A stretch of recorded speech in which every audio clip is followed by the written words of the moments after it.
चिंकी बचपन से ही अपनी नानी के बहुत ज्यादा करीब थी। वो सबसे ज्यादा उन्हीं के साथ वक्त बिताया करती थी। माँ, इसे हम कुछ दिनों के लिए तुम्हारे पास छोड़कर जा रहे हैं। चिंकी, नानी माँ को परेशान मत करना, ठीक है? ठीक है माँ, मैं नानी माँ के पास अच्छे से रहूंगी।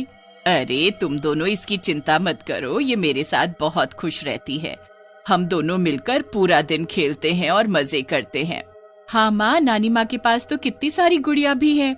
वो इसलिए चिंकी क्योंकि नानी माँ पहले गुड़िया बनाकर बेचा करती थी, इसलिए उनके पास कई सारी गुड़िया हैं। हाँ हाँ चिंकी, मैं तुम्हें अपनी सारी गुड़िया दिखाऊंगी, ठीक है? ठीक है नानी माँ। ठीक है माँ, तो अब हम चलते हैं, फिर हम कुछ दिनों बाद इसे ले जाएंगे। रेवती अपनी बेटी चिंकी को अपनी माँ के पास छोड़कर गई थी। चिंकी भी हमेशा की तरह अपनी नानी माँ के साथ रहने के लिए काफी खुश थी। नानी माँ, इस कमरे में तो कितनी सारी गुड़ियाएं हैं, क्या मैं इनके साथ खेल सकती हूँ?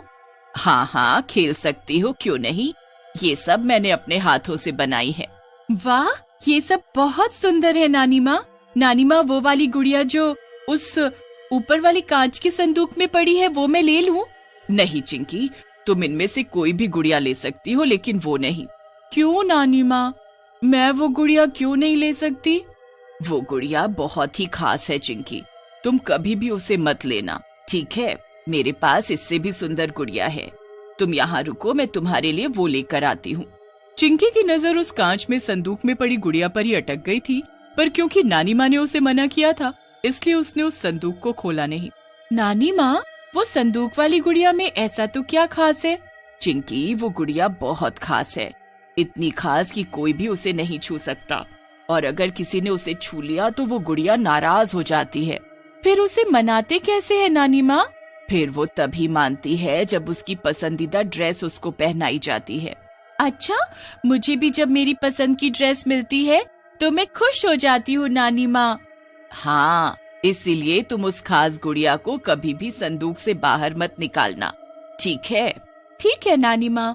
कौशल्या ने चिंकी को समझा तो दिया, लेकिन चिंकी का मन अब भी उस गुड़िया पर ही अटका हुआ था।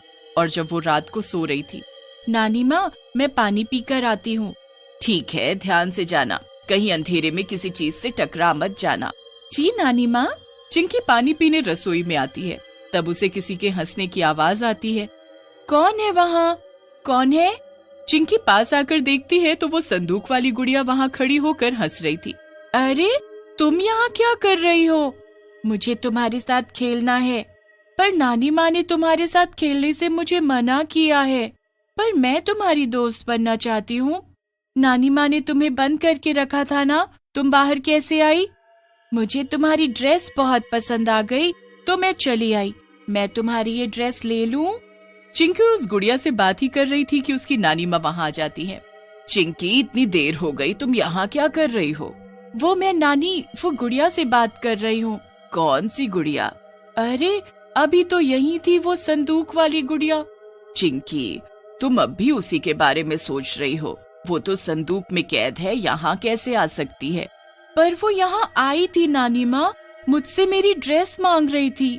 तुम हर वक्त उस गुड़िया के बारे में सोच रही होती हो ना, इसीलिए तुम्हें कोई सपना दिखा होगा। चलो, बहुत रात हो गई है, आ जाओ, सो जाओ। हाँ, आप सही कह रही हैं नानी माँ, मैं कोई सपना ही देख रही होंगी। कौशल्या चिंकी को ले जाती है और दोनों सो जाती हैं। उसके बाद से चिंकी को कभी भी वो गुड़िया नहीं दिखी। शायद ये चिंकी का सपना ही था, क्योंकि वो उसे पाना चाहती थी। कुछ दिनों बाद चिंकी के माता पिता उसे अपने साथ ले जाते हैं। चिंकी, नानी माँ का फोन है, लो बात कर लो। नानी माँ, कैसी हैं आप? अब तो इतनी बड़ी हो गई है कि नानी माँ के लिए तेरे पास वक्त ही नहीं है। ऐसी कोई बात नहीं है नानी माँ, अब जब कॉलेज खत्म हो जाएंगे तो मैं आपके पास रहने आ जाऊंगी। मैं तेरा इंतजार करूंगी। चिंकी को नहीं पता था कि वो एक आखिरी बार अपनी नानी से बात कर रही थी। कुछ दिनों बाद चिंकी की नानी की मौत हो जाती है और चिंकी अपने माता पिता के साथ अपनी नानी के घर आती है। माँ, अगर मुझे पता होता तो मैं पहले ही नानी माँ के पास रहने चली आती। अब होनी को कौन टाल सकता है, इसीलिए तो हमने फैसला किया है कि हम कुछ दिन यहाँ रहकर माँ का ये। माँ, हम कुछ दिन यहाँ रह सकते हैं, यहाँ नानी माँ की बहुत सारी यादें जुड़ी हुई हैं। हाँ, जब तक कोई ये घर खरीद नहीं लेता तब तक हम यहाँ रुकेंगे। चिंकी अपनी नानी माँ के साथ बिताई यादों को ताजा करते हुए उनकी चीजों को देख रही थी। जहाँ उसे नानी माँ के कमरे में कांच के संदूक में रखी हुई वो गुड़िया दिखती है। अच्छा, तो तुम अभी तक यही हो? कैसी हो तुम? तुम्हें पता है मैं बचपन में तुम्हारे सपने देखा करती थी कि तुम मुझसे दोस्ती करने आई हो मेरे पास। कितनी पागल थी मैं। चिंकी, चलो खाना खा लो। हाँ माँ आई, चलो तुम यहाँ आराम करो, मैं चली।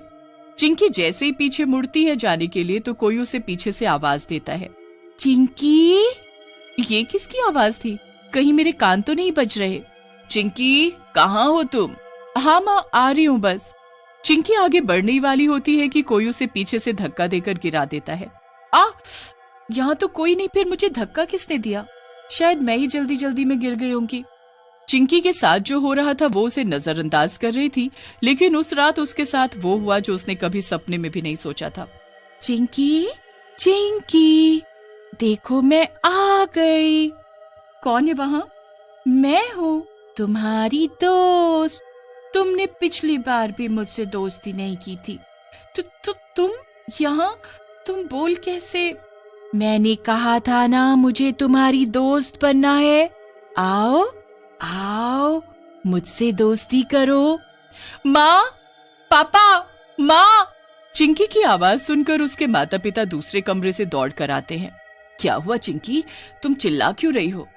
माँ, वो गुड़िया यहाँ आई थी, अभी मुझसे बात कर रही थी। कौन सी गुड़िया, कहाँ है? माँ, वो अभी यहीं थी मेरे सामने, उसकी डरावनी आवाज, वो। माँ, मुझे बहुत डर लग रहा है। चिंकी, तुमने कोई बुरा सपना देखा होगा, यहाँ तो कोई नहीं। नहीं माँ, ये कोई सपना नहीं था, वो सच में यहाँ आई थी। चिंकी, यहाँ कोई नहीं, मेरी बात सुनो, तुम सो जाओ।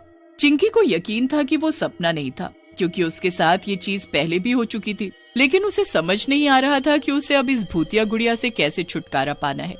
चिंकी, आज एक परिवार इस घर को देखने आ रहा है। ठीक है माँ। रेवती, वो लोग आ गए हैं, आइए प्लीज, आइए। जी, मेरा नाम चेतन है, ये है मेरी पत्नी आशा और हमारी बेटी मीठी। ये तो बहुत प्यारी है, आप घर देख लीजिए। चेतन और उसका परिवार घर देख रहा था, तभी मीठी उस कमरे में चली जाती है जहाँ वो गुड़िया रखी हुई थी, और अचानक से उसके चिल्लाने की आवाज आती है। क्या हुआ बेटा, आप ठीक तो हो? पापा, वो गुड़िया भी हंस रही थी, मुझे बहुत डर लग रहा है यहाँ, मुझे नहीं रहना इस घर में। ठीक है, तुम शांत हो जाओ। नहीं पापा, आप यहाँ से चलिए, ये गुड़िया मुझसे अभी मेरी ड्रेस मांग रही थी। जी, मुझे भी यहाँ कुछ सही नहीं लग रहा, हमें यहाँ से चलना चाहिए। चेतन और उसका परिवार वहाँ से चला जाता है, और तब रेवती और कमल को यकीन होता है कि चिंकी सच कह रही थी। इसका मतलब सच में ये एक भूतिया गुड़िया है। हाँ माँ, तभी नानी माँ ने इसे संदूक में बंद रखा था। पर अब इससे पीछा कैसे छुड़ाना है?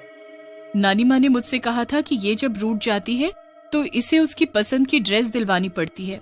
इसे अपने कपड़ों से बहुत प्यार है, अगर हम इसके कपड़े जला दे तो शायद ये यहाँ से चली जाए। हमारे पास और कोई रास्ता नहीं है अब इसके अलावा। चिंकी उस गुड़िया के कपड़े उतार देती है और उसे जलाने के लिए जैसे ही माचिस लेती है तो उस गुड़िया के कमरे में अचानक आग लग जाती है। चिंकी, इस गुड़िया को छोड़ो और यहाँ से चलो, हमें खुद को बचाना होगा। चिंकी और उसका परिवार अपनी जान बचाने के लिए वो घर छोड़ देते हैं। उन्होंने उस भूतिया गुड़िया को फिर कभी नहीं देखा और ना ही वो लौट कर कभी इस घर में आए।